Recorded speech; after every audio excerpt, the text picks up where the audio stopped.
ಸುಮ್ಮನೆ ಬಿಡಬಲ್ಲದೆ ಊರು ಸವರುವ ಮಾರಿಯನ್ನು ಮನೆಯೊಳಗೆ ತಂದಿಟ್ಟುಕೊಂಡರೆ ಮನೆಯ ಧ್ವಂಸವಾಗುವುದಲ್ಲದೆ ಉಳಿಯಬಲ್ಲದೆ ನರನಾರಾಯಣರೆಂದರೆ ಸಾಮಾನ್ಯರೆಂದು ತಿಳಿದುಕೊಂಡಿರುವ ಸಾಮಾನ್ಯನೇ ಕೋಟಿ ದೇವತೆಗಳ ತತ್ತರಿಸಿ ನಡಗತ್ತಿರುವಾಗ ಕೋಟಿ ದಯೆಯಿಂದ ಈ ಕಾರ್ಯ ಸಾಧ್ಯವಾಗದೋ ಸರ್ಕಾಧಿಪತಿ ನೀನೇ ತೋರಿಸುವ ಗತಿ ಎಲ್ಲ ಈ ಬುದ್ಧ ಸುರರದ ಅಂಗದ ಸುರಲೋಕಕ್ಕೆ ನಾನೇ ಮಹಾರಾಜ. ನಾನು ಹೇಳಿದಂತೆ ನಡೆಯುವುದು ನಿಮ್ಮೆಯ ಕರ್ತವ್ಯ. ಎಂದವಾದ ಮಾತನ್ನಾಡದೆ ಎನ್ನ ಮನದಿಚ್ಛೆ ಎಂದು ನಡೆದುಕೊಂಡರೆ ನೀನೇ ರಾಜನಾಗುವೆ. ಇಲ್ಲವಾಯ್ತಂದರೆ ಆಜ್ಞೆ ಎಂಬ ಮೇಲೆ ನಡೆದರೆ ಬರುವುದು ನಿನಗೆ ಕೇಳು. ಈ ರೂಢಿ ಒಳಗೆ ಮೂಢ ಮಾತುಗಳು ನುಡಿದರೆ ಖಂಡಿತವಾಗಿ ಸಹಿಸಲಾರೆನು. ಎನ್ನ ನುಡಿ ಒಡಂಬಟ್ಟುವ ಸಂತೋಷ ಪಟ್ಟ ಅವರಿರುವ ಸ್ಥಳಕ್ಕೆ ದಿಕ್ಕಿದಮಾನ ಕಾಮನೆ ಮಾಡುತ್ತ ಬಂದಿದ್ದೇನೆ.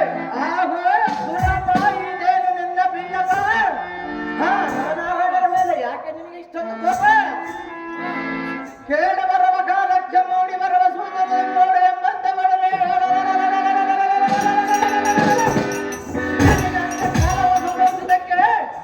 ಇದೊಂದು ಕಂಟಕ ಬಂದಂತಾಯ್ತು. ಅವು ದೇವೇಂದ್ರ ಸಾರ್ವಭೌಮನೇ, ನಾನು ನಿನ್ನ ಮಾತನ್ನು ಮೀರಿ ನಡೆದರೆ ರಾಜಭ್ರಷ್ಟನಾಗುವ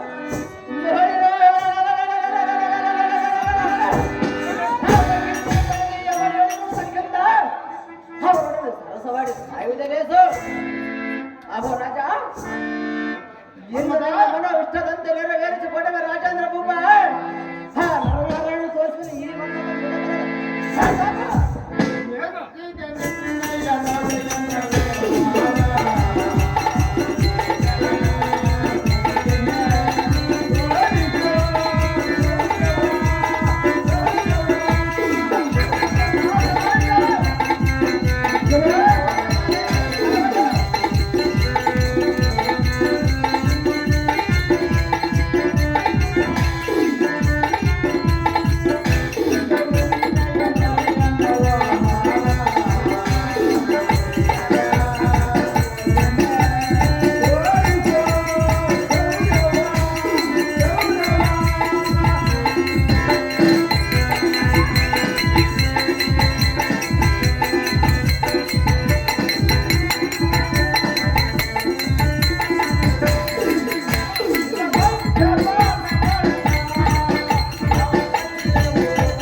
ಈ ಸಹಾಯಕಾರಿ ನಿನ್ನೊಡನೆ ಸುಖ ನರ್ತಕಿಯಾದ ಮೀನಾಕ್ಷಿ ನಿನ್ನ ಸಂಗಡ ಬರುವಳು. ಹೌದೇನು ರಾಜ?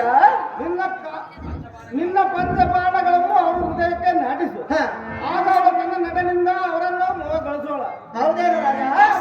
ಆಗ ಅವರು ಮಾಡಿದಂತ ಕಾರ್ಯವನ್ನು ನಿಷ್ಫಲವಾಗದ ಕಂಡಿಯ ಮಕರಕ್ಕೆ ರಾಜರಾಜನಾದ ದೇವೇಂದ್ರ ಸಾರ್ವಭೌಮನೇ,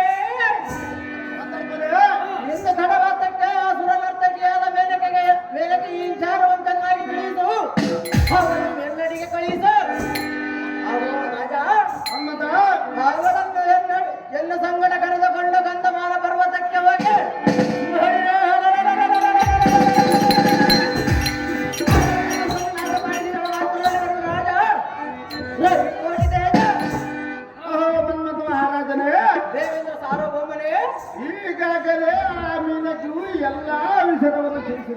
ಹಾ ನೀನು ಹೋಗಿ ಸಕಲ ವಸ್ತುಗಳು ಸಿದ್ಧಪಡಿಸು.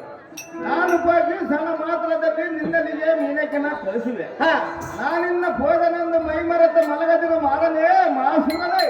ಆಹೋ ನಿರ್ವಾಹಕರೇ, ಇದೇನು ನಿನ್ನ ಕೆಟ್ಟ ಆಲೋಚನೆ? ಕೊಟ್ಟ ಮಾತನ್ನು ತಪ್ಪುವನಲ್ಲ ಈ ಜಗತ್ತಟ್ಟಿ ಮನ್ನದ ನೋಡಿ ಎನ್ನಯ್ಯ ಮುಂದಿನ ಚರಿತ್ರೆ. ಆಹೋ ದೇವೇಂದ್ರ ಸಾರ್ವಭೌಮನೇ, ಮನ್ಮಥ, ನೀನಿನ್ನ ಹೋಗಿ ತಡ ಮಾಡದ ಅವಳ ಮೇಲ್ನಡಿಗೆ ಕಳಿಸು. ದೇವೇಂದ್ರ ಸಾರ್ವಭೌಮನೇ, ನಿನ್ನಿಂದ ತೆರಳು ಬೇಗನೆ. ಸಾರಥೆ ಮೇಲಕ್ಕಿನ ಸಾಕ ಹೋಗೋಣ ನಡಿ ಸಾರಥಿ. ಅತಿ ಜಾಗ್ರತೆ. ಮಾಡಿ ಬಳಿಯಾಲ ಸಾರದೆ ಏನ ಅಂತಃಪುರಕ್ಕೆ ಹೋಗಿ ಎನ್ನ ಸತಿಯಳಾದರಕ್ಕೆ ದೇವಿಯ ಮರಗಳ ಸಾರದೆ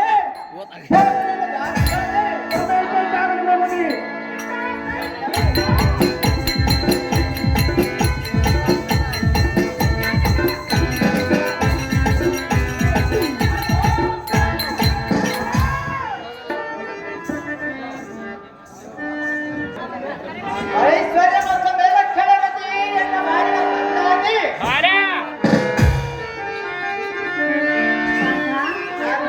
ನೀನು ಹೋಗುವ ಪಯಣವೆಲ್ಲಿಗೆ? ನಾನು ಹೋಗುವ ಪಯಣದ ಬಗ್ಗೆ ನಿನಗೆ ತಿಳಿಯಬೇಕು. ನಿನ್ನ ಸತಿ ನಾನಲ್ಲವೇ? ನೀನು ಸತಿಯಾದರೆ ನಿನಗೆ ತಿಳಿಸುವುದಿಲ್ಲವೋ ಸುಂದರಿ? ಸತಿಯ ಮುಂದೆ ತಿಳಿಸುವುದು ನಿನ್ನ ಧರ್ಮವಲ್ಲವೇ? ಅದು ಯಾತಕ್ಕೆ ಧರ್ಮವಲ್ಲ ಸುಂದರಿ? ಪ್ರಿಯ, ಅದು ಯಾತಕ್ಕೆ ಎಂದು ಕೇಳಿದೆಯಾ? ಹೌದು ಸುಂದರಿ, ಹೇಳುವಿನ ಕೇಳು. ಅದೇನು ಸವಿಸ್ತಾರವಾಗಿ ಹೇಳು ಸುಂದರಿ. ಲೋಕದ ಮಹಾವೀರ, ಭಾರತದ ಗುರುವೀರ, ಪ್ರಿಯತರ,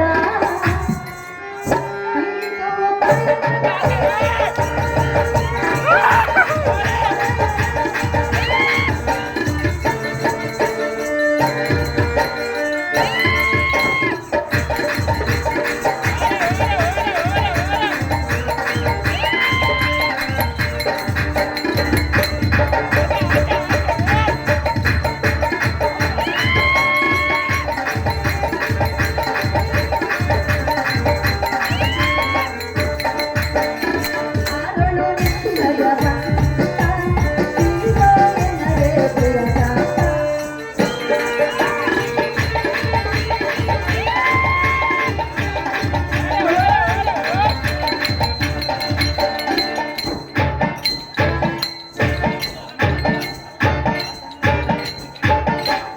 ಯಾರಳು ನಿನ್ನಯ ಭಕ್ತ, ನೀನೋ ಎನ್ನದೆ ಪ್ರಿಯದಾತ. ಪ್ರಿಯರಾಣಿಯ ಸಂಶಯ ಪರಿಹರಿಸಯ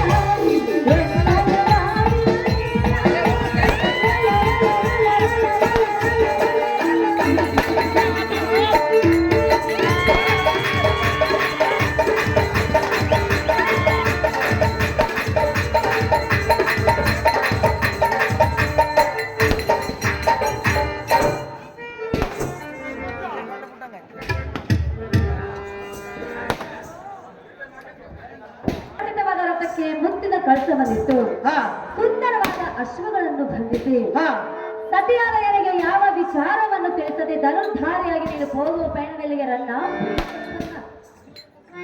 ಏಲೇ ನವಮೋಹನ ಮನೋಹರಿ ದೇವೇಂದ್ರ ಮಾತಿನ ಬರಿ. ನಾನು ಹೋಗುವ ಪಯಣದ ಬಗ್ಗೆಯನ್ನು ವಿಚಾರಿಸುವುದನ್ನು ಮರೆ. ಮರೆಯಬೇಕೆ ಏ ಸುಂದರಿ, ಸುಂದರ? ಜನಕ್ಕೆ ರತ್ನದಾರತಿ ಎಂಬಳಗಿ ಎಲ್ಲರೂ ಸಂತೋಷದಿಂದ ಕಳಿಸಿಕೊಡು ದಾರಿ. ಯುದ್ಧಕ್ಕೆ ಹೋಗಿ ಬಂದ ಮೇಲೆ ತೋರಿಸುವ ನಿನಗೆ ಸ್ವರ್ಗದ ದಾರಿ. ಬಂದ ಮೇಲೆ ತಿಳಿಸುವೆಯಾ? ಹೌದು ಸುಂದರಿ. ಪ್ರಿಯ, ಸುಂದರಿ, ನಾನು ನಿನ್ನ ಕೈ ಹಿಡಿದವ ಸಹ ಧರ್ಮಿಣಿ ಅಲ್ಲವೇ? ಆದರೆ ಏನಾಯ್ತು ಸುಂದರಿ? ತಿಳಿಸಬೇಕಲ್ಲವೇ? ಎಷ್ಟು ಮಾತ್ರಕ್ಕೆ ತಿಳಿಸುವುದಿಲ್ಲ ಸುಂದರಿ. ಕೈ ಹಿಡಿದ ಧರ್ಮಿಣಿ, ಸುಖದುಃಖದ ಸಮಬಾಯಿ.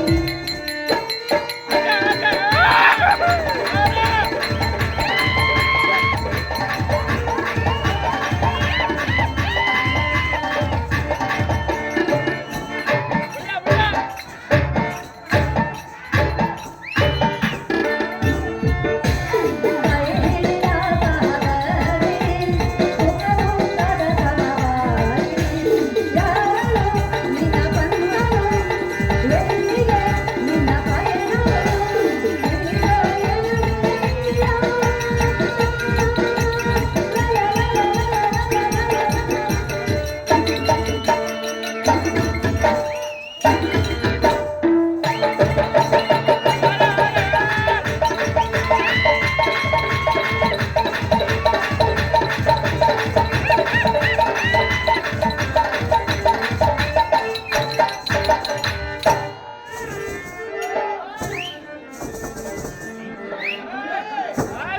ಮುಜೆ ಕುಣಕತ್ತೆ ನನಗ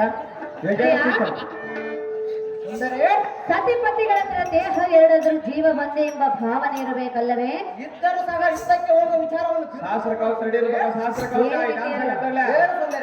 ತಿಳಿದಿದೆಯಲ್ಲ ಯುದ್ಧಕ್ಕೆ ಹೋಗುವ ವಿಚಾರ ಎಂದು. ಕಾಟ ಕಾಂತೆ ನಿನ್ನ ದೇಹಕ್ಕೆ ಅರ್ಧ ಬಾಧ್ಯರಾದ ಕಾರಣ ನೀನು ಹೋಗುವ ಸಂಗತಿಯನ್ನು ಸತಿಯಾರ ಎನ್ನ ಮುಂದೆ ತಿಳಿದು ಪ್ರಿಯ ಮುಗಿವಿನ ನಿನಗೆ ಕೈಯ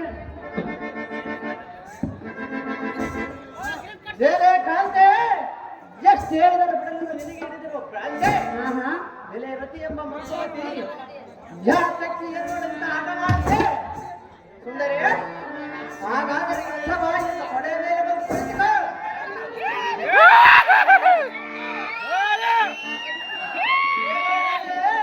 ನಿನ್ನ ಮಾತಿನ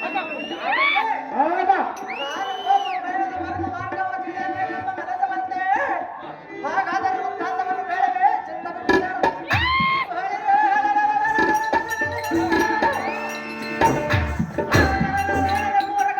ಪರ್ವತದಲ್ಲಿ ಘೋರ ತಪಸ್ಸನ್ನು ಕೈತರವರಂತೆ ಬಾಲ ಪ್ರಯುಕ್ತ ಅವರ ತಪಸ್ಸನ್ನು ನಾಶಪಡಿಸುವುದಕ್ಕೆ ಹೋಗಬೇಕಂತೆ ಬೆಟ್ಟು ಬಿಡಲಿಲ್ಲ.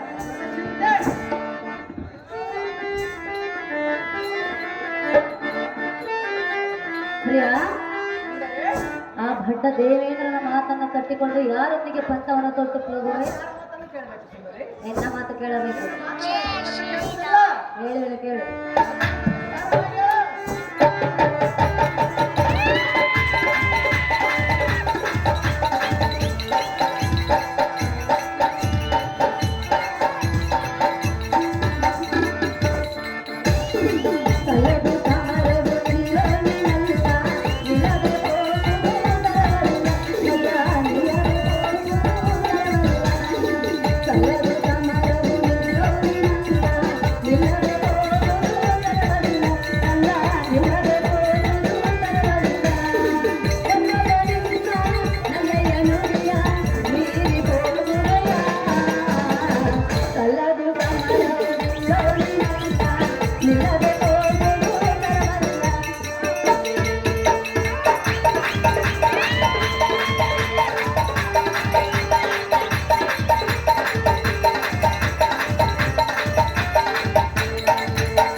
ಆಹೋ ಪ್ರಿಯ ಕಾಂತೆ ಈ ರೀತಿ ಪಂಥವನ್ನು ತೊಟ್ಟು ಹೋಗುವೆ ಎಂದು ಹೇಳ್ತಿರುವೆಯಲ್ಲ, ಹೌದು ಸುಂದರಿ. ಈ ನಿನ್ನ ಮಂದ ಬುದ್ಧಿಗೆ ಏನೆಂದು ಹೇಳಬೇಕು? ನನ್ನ ಬುದ್ಧಿಗೆ ಏನಾಗಿತ್ತು ಕಾಂತೆ? ನರನಾರಾಯಣರೆಂದರೆ ಸಾಮಾನ್ಯದವರೆಂದು ತಿಳಿಯಬೇಡ. ಆ ನರನಾರಾಯಣರು ಯಾವ ಮೇಲೂ ಕೂಡ ಹೋರಾಡಿ ನೀನು ಯಾರೊಂದಿಗೆ ಹೋರಾಡಿ ಗೆದ್ದಿರುವೆ? ನಾನು ಈ ಯುದ್ಧವನ್ನು ಮಾಡಲು ಹೋಗುವುದಿಲ್ಲ. ಆ ಭ್ರಷ್ಟನಿಗೆ ಕಾರಣದ ಆಟವನ್ನು ಹೋಲಿಸುತ್ತಿದ್ದಾರೆ. ಪ್ರಿಯ ಕಾಂತೆ ಆದರೂ ಸಹ ಬಂಡ ದೇವೇಂದ್ರ ಮಾತನ್ನು ಕೇಳಿ ಈ ರೀತಿ ಹೋಗುವುದು ಎಷ್ಟು ಮಾತ್ರಕ್ಕೂ ಸರಿಯಲ್ಲ. ಕಾಂತ ತೆಗೆಸು ನಿನ್ನ ಪಂಥ. ನಿನ್ನ ಕಾಂತನ ಬಲದ ಪರಾಕ್ರಮದ ವಿವೇಕದಲ್ಲೇ ಹೌದೇ? ನಾನು ರಾಜಭ್ರಷ್ಟನಾಗುವುದು ಅಷ್ಟೊಂದು ಇಷ್ಟವಾಗಿದ್ದೇನೆ ಸುಂದರೇ. ನಾನಾಗಿಂದು ಹೇಳಿದೆ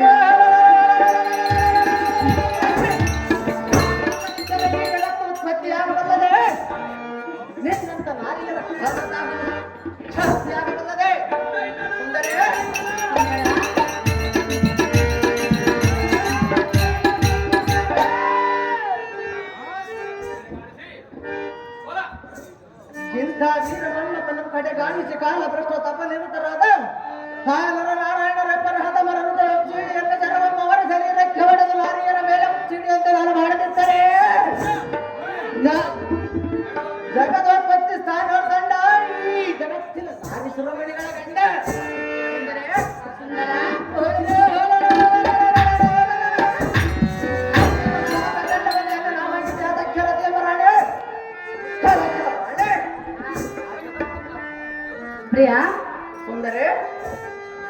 ಸತಿಯಾರ ಎನ್ನ ಮಾತನ್ನು ಕೇಳು, ಈ ನಿನ್ನ ದುರಭಾಷೆಯನ್ನು ಮರೆ ಮಾಡು.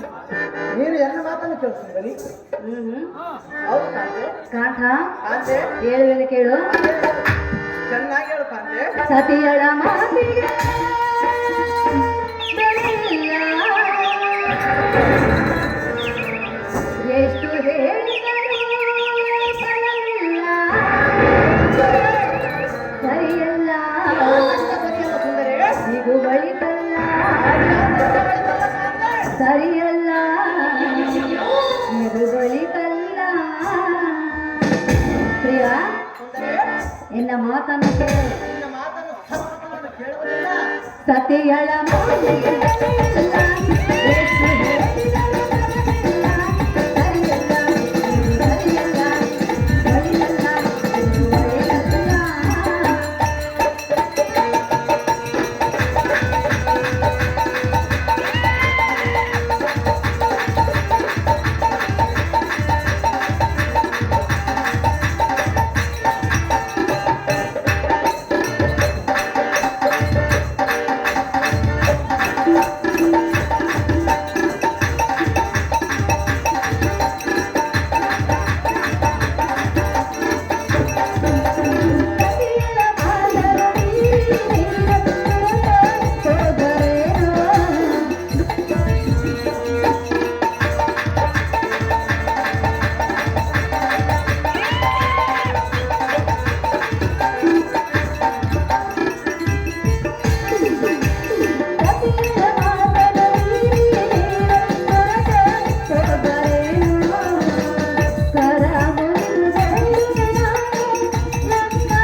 ನಿನ್ನಲ್ಲಿ ಕರ ಮುಗಿದು ಸ್ಥಿರವಾಗಿ ಬೇಡಿಕೊಳ್ಳುವೆನೋ, ನಿನ್ನ ಹಠವನ್ನು ಬಿಡು. ನೀನು ಏನು ಮಾಡಿದರೂ ನಾನು ಹೋಗುವುದನ್ನು ಬಿಡುವುದಿಲ್ಲ ಸುಂದರಿ. ಸತಿಯಳ ಮಾತಿಗೆ ಬೆಲೆಯಿಲ್ಲ, ಎಷ್ಟು ಹೇಳಿದರೂ ಫಲವಿಲ್ಲ. ಸರಿಯಲ್ಲ ಇದು ಬಳಿಕಲ್ಲ, ಬಳಿಕಲ್ಲ ಇದು ಸರಿಯಲ್ಲ.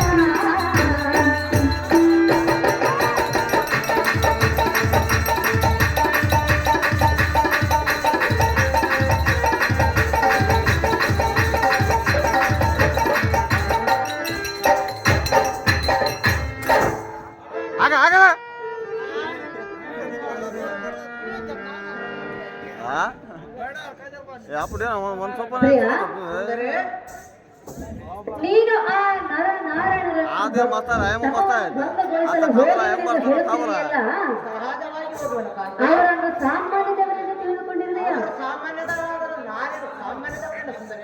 ಕಾಂತ, ಕಾಂತೆ ಅವರನ್ನು ಕೆಣಕಿದರೆ ನಿನ್ನ ಸ್ಥಿತಿ ಹೇಗಾಗುವುದು ಗೊತ್ತೇ? ಅವರಿಗೆ ನನ್ನ ಬಿಟ್ಟು ಭಾಗವಹಿಸುತ್ತದೆ ಸುಂದರಿ. ಗುಪ್ತದಲ್ಲಿರೋ ಹಾವನ್ನು ಕೈ ಹಾಕಿ ಬಡದೆಬ್ಬಿಸಿದಂತ ಆಗುವುದು ಈ ನಿನ್ನ ಪರಿಸ್ಥಿತಿ. ಆದ್ದರಿಂದ ಸತಿಯಾರ ಎನ್ನ ಮಾತನ್ನು ಕೇಳು, ಈ ನಿನ್ನ ಹಠವನ್ನು ಬಿಟ್ಟು ಬಿಡಲು ಬೇಡಿಕೊಳ್ಳುವೆನು. ನನ್ನ ಬುದ್ಧಿ ಸಂಪನ್ನ. ಜಗತ್ತಿನಾಳ ಸ್ತ್ರೀಯರಲ್ಲಿ ಶ್ರೇಷ್ಠವೆಂದೆನಿಸಿದವತಿ. ಬಿಡು ನಿನ್ನ ಈ ನೀತಿ. ಏನೇ ಭಕ್ತಮನೆ, ಪ್ರಾಣಪತಿ, ವ್ಯರ್ಥವಾದ ನುಡಿಗಳ ನುಡಿದರೆ ನಿನ್ನ ಬುದ್ಧಿಯನ್ನು ಕತ್ತರಿಸಿ ಬಿಡವೆ. ಎಲ್ಲ ಈ ಕಡನುಡಿಗಳ ಮಾಲೆ. ನಾನು ಅವರ ಹೃದಯದಲ್ಲಿ ಸ್ಥಿರವಾಗಿ ನೆಲೆಸಿದರೆ ಗಂಡುಗಲಿಗಳಾಗಿ ಬಾಳುವರು ಈ ಧರಣಿಯೊಳಗೆ. ಅವರೇ ಸುಂದರಿ ಸುಂದರ, ನೆಲೆಸದಿದ್ದರೆ ಷಂಡರಾಗಿ ಬಾಳುವರು ಈ ಭೂಮಂಡಲದೊಳಗೆ. ಅವರೇ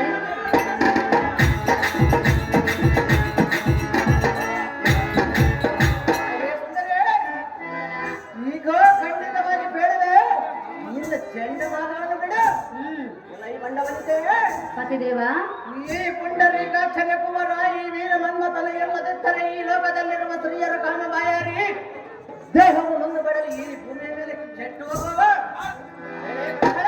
ಪತಿದೇವ, ಸ್ಪಷ್ಟವಾಗಿ ಬೇಡವೇ. ನಿನ್ನ ಕೆಟ್ಟ ಆಲೋಚನೆ ಎಂಬೆಟ್ಟು ನಿನ್ನ ಮನೋಇಷ್ಟದಿಂದ ಈ ದಿಟ್ಟ ಪುರುಷನಿಗೆ ಪಟ್ಟದಾರತಿಯನ್ನೆತ್ತಿ ನಿನಗೆ ಬಂದ ಸಂಕಟವನ್ನು ಪಾರ ಮಾಡಿಕೊ. ಪ್ರಿಯ, ನನ್ನ ಸಾಹಸವನ್ನು ಹುಟ್ಟಿ ಎನ್ನ ಮರೆತ ಪಟ್ಟ ಪೆಟ್ಟ ಕೃತಃ ದಮಭ್ರಷ್ಟ ದಪಭ್ರಷ್ಟರನ್ನಾಗಿ ಮಾಡುವುದಕ್ಕೆ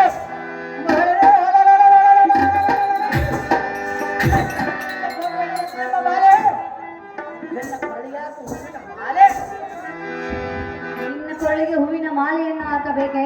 ಹೌದು ಸುಂದರಿ. ಎನ್ನ ಮಾತನ್ನು ಕೇಳು. ನಿನ್ನ ಮಾತನ್ನು ಕೇಳುವುದಿಲ್ಲ ಸುಂದರಿ. ನಿನ್ನ ಮಾತು ಕೇಳಲಾರೆಯ? ಇಲ್ಲ ಸುಂದರಿ. ಒಂದೇ ಹಠವನ್ನು ಹಿಡಿಯಬೇಡ. ಹೌದು ಸುಂದರಿ. ಪ್ರಿಯ ಕಾಂತೆ ಏನು ಕೇಳು. ಅದೇನು ವಿಸ್ತಾರವಾಗಿ ಹೇಳು ಸುಂದರಿ. ಎನ್ನ ಮಾತು ಕೇಳು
ಶಾಸ್ತ್ರ ಕವಚ ರೆಡಿ ಇದೆ ಬಗ. ಅಹೋ ಪ್ರಿಯ, ಹಾಗೆ ಸುಂದರಿ. ನಾನು ಎಷ್ಟು ವಿಧವಾಗಿ ಬೇಡಿಕೊಂಡರೂ ಒಂದೇ ಹಠವನ್ನೇ ಹಿಡಿದಿರುವೆಯಲ್ಲ. ಹೌದು ಸುಂದರಿ. ನಿನ್ನ ಕರ್ಮಕ್ಕೆ ದಾರೇನು ಮಾಡಬೇಕು. ನನ್ನ ಕರ್ಮಕ್ಕೆ ನೀನೇನು ಮಾಡುವ ಸುಂದರಿ. ಹೌದಲ್ಲವೇ? ಹೌದು ಕಾಂತೆ. ನಿನಗೆ ರತ್ನದ ಆರತಿ ನೇತ್ಯವನು ಪೀಠದ ಮೇಲೆ ನಿನ್ನ ಇಷ್ಟದಂತಾಗಲು ಸುಂದರಿ.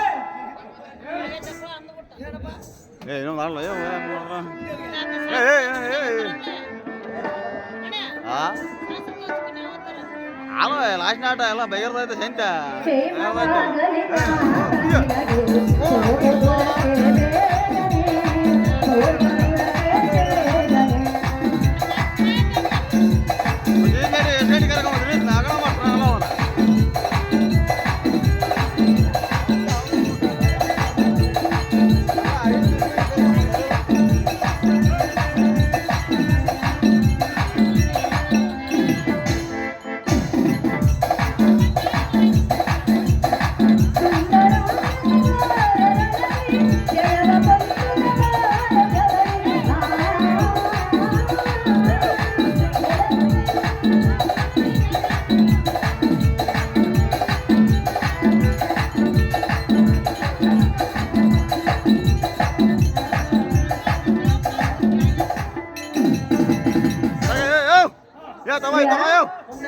ನಿನ್ನ ಕಾರ್ಯವು ಜಯವಾಗಿ ನಿನಗೆ ಜಯದಾರತಿರುವೆನು. ಹೌದು ಕಾಂತೆ. ಕ್ಷೇಮವಾಗಿ ಹೋಗಿ ಬಾ ಕಾಂತ, ನೀನೇ ಮಹಾ ಬುದ್ಧಿವಂತ. ಹೌದು ಸುಂದರಿ. ಕಾಂತೆ ಗೆಜ್ಜೆ ಬಡ ಬಳಿ ಬಳಿ ಸಾರದೆ ಎಲ್ಲ ಸಂಜೆಗಳಾದ ದೇವಯಾನಿಗೆ ರತ್ನದ ಆರತಿಯ ಬೆಳಕಿದಳು. ದ್ವಾರ ಮುಂಭಾಗದ ರಥವನ್ನು ತಂದ ನಿಲ್ಲಿಸುವುದಕ್ಕೆ ಕಳಸ ಕನ್ನಡಿಗಳನ್ನು ಕಟ್ಟಿಸು. ಮೇಲಕ್ಕೆ ಸಡಕ ರಥವನ್ನು ಮಾಡಿದಾರಿ ಹದಿನಾಲ್ಕನೇ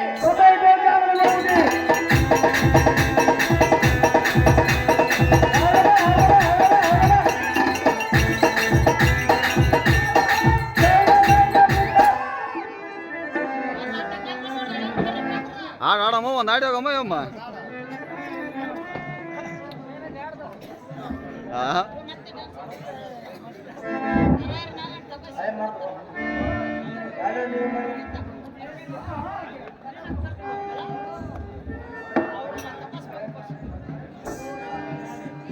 ಮೇನಕ ಮೇನಕ ಆದಷ್ಟು ಬೇಗ ಬರಬೇಕಮ್ಮ ಮೇನಕ ಇನ್ನ ಬಂದಿಲ್ಲ ಮೇನಕ ಹಾಗೆ ಮನಮೋಹಿನಿಯಾದ ಮೇನಕ ಮಹಾರಾಜ ಗಂಧಮಾನ ಪರ್ವತಕ್ಕೆ ಹೋಗುವುದಕ್ಕೆ ಅವರಿಗೆ ಭೂಷಣರಾಗಿ ಪಟ್ಟೆ ನಟನೆಯಾಗಿ ಸಕಲ ಸಾಮಗ್ರಿಗಳನ್ನು ಸಿದ್ಧಪಡಿಸಿಕೊಂಡಿರುವ ಹಾಗೆ ಸುಂದರಿ ಮಹಾರಾಜ ಹಾಗಾದರೆ ಒಂದು ಸಾರಿ ಹೆಣ್ಣೆದುರಿಗೆ ತೋರು ತೋರಿಸಬೇಕೆ ಅಂತೆ ಆ ನಂತರ ಹೋಗೋಣ ಸುಂದರಿ ಎನ್ನ ಮನೋಹರಿ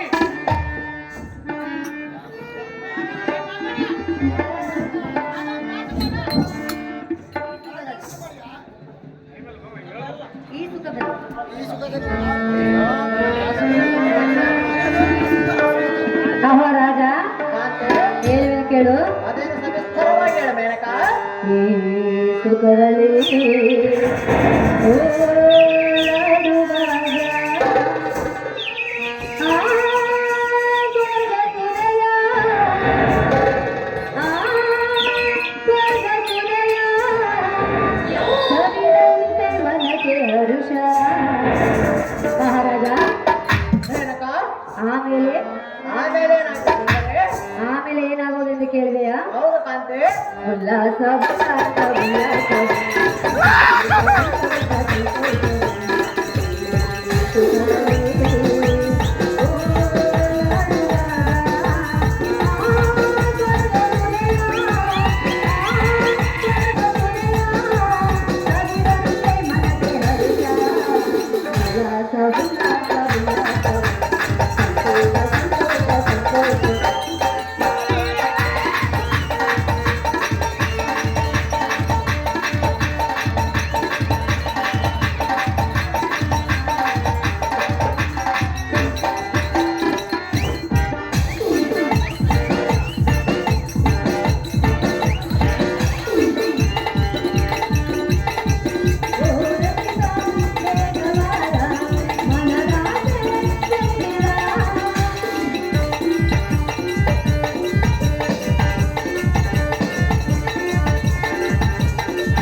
ಈಗ ನಾವು ಭಕ್ತ ಕಾರ್ಯವನ್ನು ಮಾಡಲಿಕ್ಕೆ ಹೋಗೋಣ ನೋಡಿ ರಾಜ ರವಿಕೋಟಿ ತೇಜ.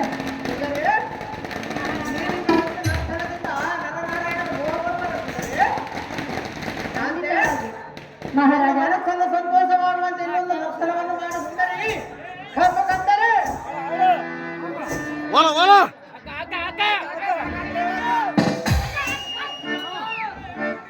ನರ್ತನವನ್ನು ಮಾಡಬೇಕೆ? ಹೌದು ಕಾಂತೆ ನಲಿದು ಹಾರಾಡುವ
ಬಾಲಿ ಮಸ್ತ್ ಆಯ್ತು ಬಾ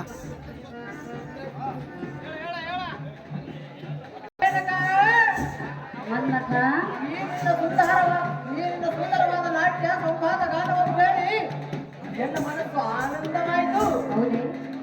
ವಚನವೇ, ಇನ್ನು ನಮ್ಮ ಕಾರ್ಯಕ್ಕೆ ಖಂಡಿತ ನಾನು ನನ್ನ ಕುಸುಮಾಸನದಿಂದ ನಾನು ಅವರವರನ್ನು ಬೆಳೆಸಿವೆ. ನೀರಿನಿಂದ ನಟನೆಯಿಂದ ಕೂಡರ ಪ್ರೇಮ ಪಾಶದ ಬಂಧಿಸಿ ಚಂದ್ರಮುಖಿ ಆ ದೇಶದ ಪ್ರಾಣ ತೆಗಿ. ನಿಲ್ಲಿದ್ದಂತೆ ಆಗಲ್ಲ.